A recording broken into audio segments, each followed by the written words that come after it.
Brought to you by Infinix.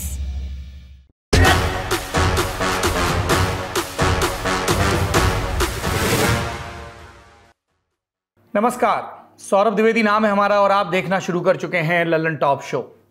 Congress सांसद और पूर्व अध्यक्ष राहुल गांधी के लिए मुश्किलें खत्म होने का नाम नहीं ले रही। पहले उनके लंदन वाले बयान पर हंगामा हुआ, तब कांग्रेस ने कहा यह अडानी के मुद्दे से ध्यान हटाने की सत्तारूढ़ दल भाजपा की कोशिश है। लेकिन अब उन्हें प्रधानमंत्री नरेंद्र मोदी पर दिए अपने बयान के चलते 2 साल की सजा भी हो गई। इसको रिफ्रेश कर देते हैं, उन्हें मोदी नाम वाले लोगों पर अपने बयान के चलते, इसमें उन्होंने सब धान 22 पसेरी तौल दिया, मुहावरे की भाषा में कहें तो सजा हो गई। हालांकि राहुल गांधी को तुरंत जमानत भी मिल गई, लेकिन उनकी सांसदी पर संकट पूरी तरह से खत्म नहीं हुआ है, क्योंकि मानहानि ही सही लेकिन राहुल को एक आपराधिक मामले में 2 साल की सजा हुई तो है। यानी उनकी सजा पर रोक नहीं लगी तो representation of the people's act 1951 के तहत संसद में उनकी सदस्यता को रद्द किया जा सकता है। भाजपा नेता कोर्ट के फैसले को अपनी सफलता की तरह पेश कर रहे हैं। कांग्रेस के मुताबिक ये विपक्ष को दबाने की एक और कोशिश है और कुछ लोगों ने कहा कि आपराधिक मानहानि के कानून पर ही सवाल उठाने चाहिए। इसलिए आज की बड़ी खबर में इन्हीं बिंदुओं के इर्द गिर्द चर्चा करेंगे। तो आइए शुरू करते हैं Lallan top show. Jail, bail और सांसदी जाने न जाने के सवाल पर आने से पहले पूरा मामला जान लेते हैं। बात ऐसी है कि 13 अप्रैल 2019 के रोज राहुल गांधी थे कर्नाटक के कोलार में। जी वही कोलार जहां सोने की खदानें हैं, मशहूर है इसके लिए। पूरे देश पर लोकसभा चुनाव का बुखार चढ़ा था और इसी माहौल में राहुल की कोलार वाली जनसभा हुई।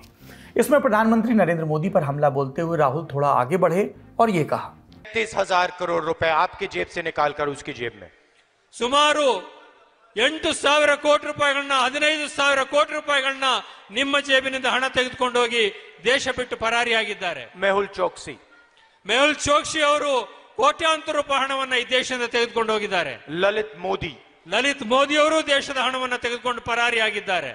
अच्छा, एक छोटा सा सवाल, इन सब के नाम, इन सब चोरों के नाम मोदी मोदी मोदी कैसे हैं? ನಿಮ್ಮ ಮುಂದೆ ಒಂದು ನನ್ನ ಸಣ್ಣ ಪ್ರಶ್ನೆ, ಈ ಎಲ್ಲ ಕಳ್ಳರ ಹೆಸರು ಕೂಡ ಮೋದಿ ಮೋದಿ ಮೋದಿ ಅಂತ ಯಾಕೆ ಬರ್ತಾ ಇದೆ? नीरव मोदी, ललित मोदी, नरेंद्र मोदी, और अभी थोड़ा ढूंढेंगे तो और बहुत सारे मोदी निकलेंगे.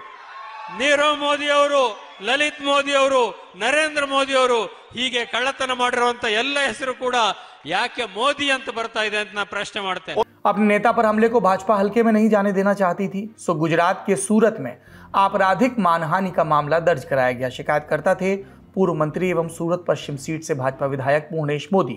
इल्जाम यह कि राहुल ने अपने बयान से पूरे मोदी समाज का अपमान किया। 2 धाराएं लगाई गई। इंडियन पीनल कोड आईपीसी की धारा 499 और 500। धारा 499 के तहत मौखिक, लिखित या संकेतों के माध्यम से किसी की प्रतिष्ठा पर चोट करना मानहानि करार दिया जाता है। ये एक नॉन कॉग्निजेबल ऑफेंस है, यानी ऐसे मामलों में पुलिस स्वतः संज्ञान नहीं लेती और बिना वारंट गिरफ्तारी भी नहीं करती। राहुल पर लगी दूसरी धारा आईपीसी सेक्शन 500, इसके मुताबिक मानहानि को दोषियों को 2 साल तक की जेल या जुर्माना हो सकता है। जेल और जुर्माने की सजा साथ साथ भी सुनाई जा सकती है। ये है 500। इन्हीं धाराओं के तहत ट्रायल कोर्ट में मामला शुरू हुआ और 3 बार राहुल गांधी अपने बयान आदि दर्ज कराने भी सूरत आए। पूर्णेश मोदी के वकीलों की दलील यही थी कि राहुल के बयान से पूर्णेश और उनका समाज आहत है, इसलिए राहुल सजा के पात्र हैं। वकीलों ने आगे जोड़ा कि राहुल पहले भी मानहानि वाले बयान देते रहे हैं, इसलिए उन्हें रोकने के लिए कुछ करना जरूरी है। वहीं बचाव पक्ष ने उस दलील का सहारा लिया जो सरकार को बहुत पसंद है। जी, कर्नाटक हिजाब मामले से लेकर प्रयागराज हिंसा के बाद प्रशासन द्वारा आरोपियों के घरों पर की गई कथित अतिक्रमण विरोधी कार्रवाई के मामले में सरकार ने अदालत में यही कहा था कि अदालत में जिन लोगों ने याचिका लगाई है वो स्वयं पीड़ित नहीं है, ऐसे में उनकी याचिका पर कोर्ट विचार न करे। कुछ यही दलील राहुल के वकीलों ने सूरत के ट्रायल कोर्ट में दी।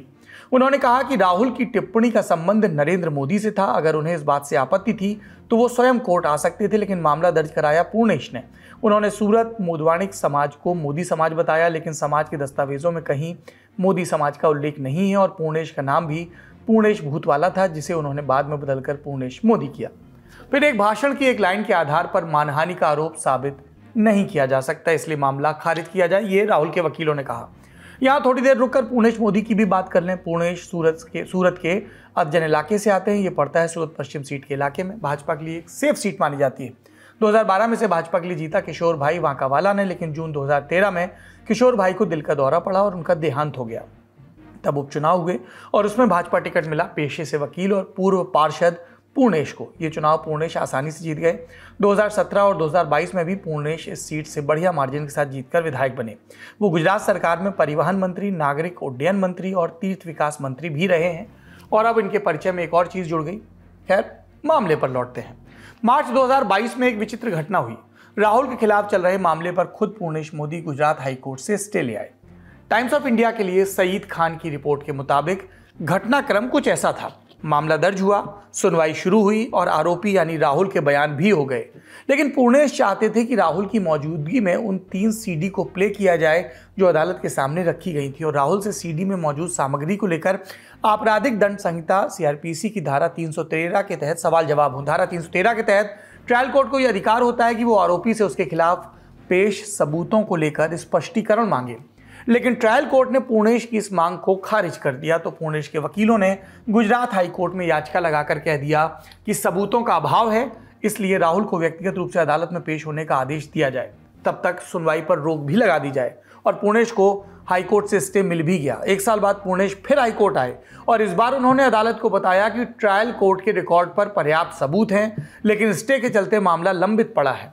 पूर्णेश के वकील हर्षित तोलिया ने अदालत से दरख्वास्त की कि उन्हें अपनी याचिका वापस लेने की अनुमति दी जाए।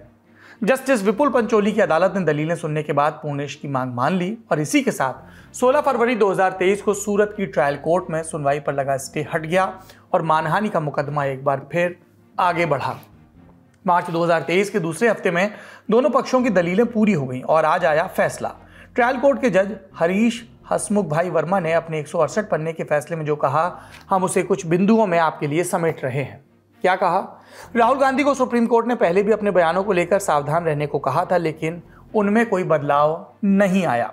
राहुल गांधी एक सांसद हैं और सांसद के तौर पर जब आप जनता को संबोधित कर रहे होते हैं तो ये एक गंभीर विषय होता है। सांसदों के बयानों का जनता पर बहुत व्यापक प्रभाव पड़ता है और इससे उनका अपराध और गंभीर हो जाता है। कम सजा से जनता में गलत संदेश जाएगा और मानहानि का उद्देश्य पूरा नहीं होगा। कोर्ट ने अपने फैसले में कुछ पुराने मानहानि मुकदमों का उदाहरण भी दिया। कोर्ट ने अपने आदेश में लिखा कि 13 अप्रैल 2019 को कोलार में भाषण दिया जाता है जिसमें चोर कहते हुए पूछा जाता है कि हर चोर मोदी ही क्यों होता है। प्रधानमंत्री नरेंद्र मोदी के उपनाम का उपयोग पूरे भारत में किया जाता है। बहुत से लोगों का सरनेम मोदी होता है। ये बयान अभियुक्त ने निजी राजनीतिक स्वार्थ के लिए दिया जिससे बदनामी हुई। अभियुक्त ने मोदी समाज के लोगों का अपमान किया जो अक्षम्य है। जज ने राहुल गांधी की मंशा पर टिप्पणी करते हुए कहा, उन्हीं लोगों का नाम लिया जिनका सरनेम मोदी है। उन्होंने आरोपी पर जोर देने के बजाय सरनेम पर जोर दिया। अभियुक्त का इरादा मोदी नाम के साथ पूरे मोदी स्टीरियोटाइप की पहचान करना था। उपरोक्त पहलुओं को ध्यान में रखते हुए पाया गया है कि शिकायतकर्ता को व्यक्तिगत, शारीरिक, मानसिक और सामाजिक रूप से प्रताड़ित किया गया। फैसले के आखिरी में जज ने लिखा, राहुल गांधी को आईपीसी की धारा 499 और 500 के तहत दोषी पाया गया और उन्हें 2 साल की सजा सुनाई जाती है। हालांकि साथ में यह भी कहा गया कि अभियुक्त पहले ऐसे किसी अपराध में दोषी नहीं पाए गए हैं और उन्हें 1 महीने की मोहलत दी जाती है ताकि वो ऊपरी कोर्ट में अपील कर सकें। तो राहुल को सजा के साथ साथ महीने भर की बेल भी मिल गई। इस फैसले पर शिकायतकर्ता पूर्णेश मोदी ने क्या कहा, आपको सुनवाते हैं। देखिए, फैसला जो आया है वो मैंने बताया कि सभी चोरों का उपनाम मोदी क्यों। इसके जो भाषण था कर्नाटक में चुनाव के दौरान 2019 में, तो वहाँ हमने यहाँ गुजरात में सूरत की कोर्ट में, न्यायालय में हमने याचिका दायर की थी और आज उनका जजमेंट आया है, फैसला आया है, तो फैसला का हम हृदय से स्वागत करते हैं। अच्छा, लेकिन दोनों ही साइड जिस तरीके से राहुल गांधी ने कहा कि माफी मांगने के लिए तैयार नहीं है, आपका क्या कहना है इसको लेकर? ये हमारा मामला नहीं, उनका मामला है। अब अच्छा, 2 साल की जो सजा का ऐलान हुआ है उससे खुश है आप? नहीं, देखो, खुश ना खुश का सवाल नहीं है भाई, ये सामाजिक आंदोलन है। अगर किसी भी समाज के ज्ञाति को, किसी सरनेम को, किसी विशेष ज्ञाति जो प्रधान हमारा भारत है, उसके विरुद्ध में ऐसा बयान नहीं करना चाहिए और कुछ नहीं। स्वाभाविक है राहुल के वकील इस फैसले से संतुष्ट नहीं हैं, उनकी बात भी सुनिए। कोर्ट ने आज राहुल जी को आईपीसी कलम 499 और 500 के तहत उसको दोषी ठहराया गया और 2 साल की सजा सुनाई दी और वो सजा जो नियम मुजब मौकूफ कर दी गई 30 दिन के लिए ताकि वो इस जजमेंट के सामने अपील कर सके और उसको बेल दे दिया गया। सर क्या कहा राहुल गांधी की ओर से, क्या आर्गुमेंट आप लोगों ने पेश किए? ना, आज को उसको कन्विक्शन में तो जजमेंट है, फिर सजा कितनी करनी चाहिए उसका आर्ग्यूमेंट होता है। उसमें राहुल जी ने बताया कि मैंने जो कुछ किया है वो पॉलिटिकल लीडर की हैसियत से किया है। मेरी फर्ज बनती है कि देश में करप्शन हो तो उसको मैं खुला करूं। तो मैंने जो भी किया है वो मेरी पॉलिटिकल लीडर की फर्ज में आता है, वही किया है, इसके अलावा मैंने कुछ नहीं किया। कोर्ट ने अब क्या कहा है आगे? राहुल गांधी की ओर से आप लोगों का क्या स्टेप रहेगा? आगे appeal, that's the only way open. अच्छा, यहाँ से सीधा हाई कोर्ट में आप अपील? हाई कोर्ट नहीं जा सकते हम, सेशंस कोर्ट में अपील होगी। यदि सेशंस नहीं कर सुनती हमारी बात तो फिर हाई कोर्ट और सुप्रीम कोर्ट जा सकते हैं। वकीलों के बाद बारी है राजनीतिक प्रतिक्रियाओं की। कांग्रेस के साथ साथ कई विपक्षी पार्टियों ने बयान जारी कर केंद्र की नरेंद्र मोदी सरकार पर विपक्ष को दबाने के आरोप लगाए। ये तानाशाही नहीं तो और क्या है। एक मजबूत योद्धा जो लड़ रहा था लोकतंत्र के लिए भ्रष्टाचार के खिलाफ, किस साजिश के साथ भाजपा ने उसे फंसाया है। मैं सिर्फ इतना कह सकता हूं, हम न्यायिक अपील भी करेंगे, लेकिन इतिहास अपने को दोहराता है। सन 1978 में इंदिरा जी के साथ भी यही हुआ था। 80 में इंदिरा जी लौट के आई थी, सरकार परास्त हुई थी। 2023 में राहुल गांधी के साथ हो रहा है, 2024 में प्रबल बहुमत के साथ लौट के आएंगे। तब ये नहीं बचेंगे मोदी जी, आपके मित्रगण जिन्होंने देश को लूटा है, आप बचा लो 1 साल। देखिए, राहुल गांधी जी की पार्टी से हमारे काफी मतभेद हैं और हो सकता है मतभेद आगे भी रहें, मगर जिस तरीके से केंद्र सरकार और भारतीय जनता पार्टी कानून का दुरुपयोग कर रही है, अलग अलग मुकदमों के अंदर विपक्ष के नेताओं को अलग अलग राज्यों में फंसाया जा रहा है, एक एक मामले के अंदर दर्जनों एफआईआर अलग अलग राज्यों में कराकर विपक्ष के नेताओं को बताया जा रहा है कि अगर आप सरकार से सवाल करेंगे तो आपकी जुबान हम बंद करा देंगे। अगर आप एक पूरे सरनेम को इस तरह से इंसल्ट करेंगे कि जिसका सरनेम मोदी हुआ वो चोर होता है, तो बिल्कुल डिफेमेटरी है ना। और बाकायदे सुनवाई हुई, उनको अपना पक्ष रखने का अवसर मिला, उनके वकीलों ने बहस की, प्रोसिक्यूशन के विटनेसेस आए, जो कानून की प्रक्रिया है उसके अनुसार यह निर्णय हुआ। अब सवाल है कि राहुल गांधी के पास विकल्प क्या है? क्या राहुल गांधी को जेल भी जाना पड़ सकता है? सुप्रीम कोर्ट में वकील दिव्येश प्रताप से सुनिए। तो उस सूरत में जो उनका ट्रायल हुआ है वो मैजिस्ट्रेट के कोर्ट के द्वारा हुआ है, तो उनकी जो अपील फाइल करेगी वो उनके जो डिस्ट्रिक्ट जो सूरत का है वहां पे जो डिस्ट्रिक्ट जज रहेंगे, डिस्ट्रिक्ट कोर्ट के सेशन जज रहेंगे, उनके यहाँ उनकी अपील फाइल करेगी और मियाद रहेगी 30 दिन की। तो ये जाएंगे वहां पे, ये उनको वहां पे अपील फाइल करेंगे, उसके साथ इनको एक एप्लीकेशन लगानी पड़ेगी। उस एप्लीकेशन में ये सस्पेंशन ऑफ सेंटेंस सीख करेंगे और साथ ही साथ सस्पेंशन ऑफ कन्विक्शन सीख करेंगे। देखिए, आपको ये बात भी बता दूं कि आज तक देखा गया है, मैंने भी काफी फौजदारी के केसेस किए हैं, बहुत कम केसेस में कोई भी एपेलेट कोर्ट जो होती है वो कन्विक्शन स्टे करती है। इनके केस एक ही इस पे एक नजीर है, Navjot Singh Sidhu versus state of Punjab, जिसके अंदर सिद्धू साहब का जब कन्विक्शन हुआ 3 साल से ज्यादा का, उस समय जो सजा डिस्क्वालिफिकेशन था वो 3 साल का था। जब 3 साल के लिए ज्यादा हुआ तो उसमें सुप्रीम कोर्ट के सामने ये आया, वो आए क्योंकि उनको केवल सस्पेंशन ऑफ सेंटेंस मिली थी, कन्विक्शन नहीं मिला था। सुप्रीम कोर्ट ने उनका सेंटेंस, उनका जो कन्विक्शन था वो भी स्टे किया। तो अब डिपेंड करेगा कि इनकी क्या दलीलें रखते हैं, ये सारी की सारी बातें उनकी दलीलों पर निर्भर करेगी कि उनका जो दलील है वो कितनी प्रभावित करती है, और उस पर डिपेंड करेगा कि कोर्ट जो है अपीलेट कोर्ट वो सेंटेंस के साथ यहाँ कन्विक्शन भी स्टे करती है कि नहीं। अगर नहीं करती है तो ये डिस्क्वालीफाइड माने जाएंगे अपने जो भी इनकी कॉन्स्टिट्यूएंसी है वहां के एमपी के पद से। अगर मान लीजिए कि डिस्ट्रिक्ट कोर्ट में जाते हैं, क्योंकि अपील ऐसा नहीं है कि जाएंगे और तुरंत ही अपील निर्धारित हो जाएगी।